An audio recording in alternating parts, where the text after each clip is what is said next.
All right. Diburei Emunah.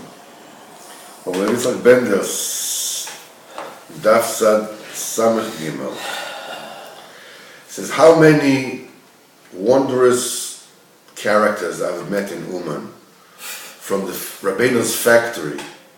It says this, from Rabbeinu's factory, from Rabbeinu's studio, from the he says there's a lot to tell about them. There's Yankel Zhitomi. I said Samech Gimel. I did. You can check the recording and see that I did. I'm a good boy today. Yankel Zhitomi used to go to the tzir when he had 2 empty sacks in his hand. And he stayed there for a few hours alone.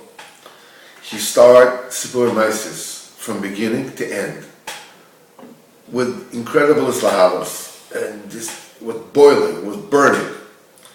And afterwards, he would go with the sacks, and he'd go around the houses in the city to collect bread to give to the needy people in the city. He was the Kupat Tzedakah, would go around collecting bread, put it in the sacks, and then would go to I know another simple Yid, his name is Matya.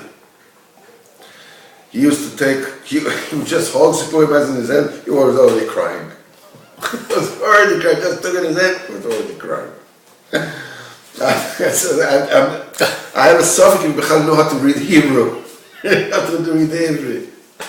Once, I stayed by him on Shabbos in Kremenchuk with his son. On Shabbos, his son remarked to me, take a look what kind of Shabbos dish, what kind of Shulchan Kodesh he puts together. And he was a very, very, very simple person. But his davening, his tefillos HaKadosh Baruch Hu, they were like famous. He used to be mispal with such a crying voice that would shake everybody's heart. And a fabrikaner, the manufacturer, would, talking about Rabbeinu, produced unbelievable schayra from under his hands. I also knew another Yid who was very, very learned people. He was Sefer Mumche, and he knew different languages. He was and he was a big oisha. He was a very, very wealthy person. His name is Vokricha. When he made tshuva, and he came to Rabbeinu, he became such a tomim, such a simple and innocent and straightforward. There were very few like him. Rabbi Shmuel Horowitz used to repeat sichas from him, like more and more and more, and he used to learn such tmimus that you cannot imagine. He used to say every single word that he learned. Tonu, gelernt. Rabbanon, di Rabbanon.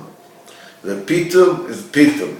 It was very difficult for me to learn with him because he wouldn't let go of a single word of the Likutei Moharan. What's the meaning of V'goyma? What does it mean look for over here? Ad kan Sicha Daled.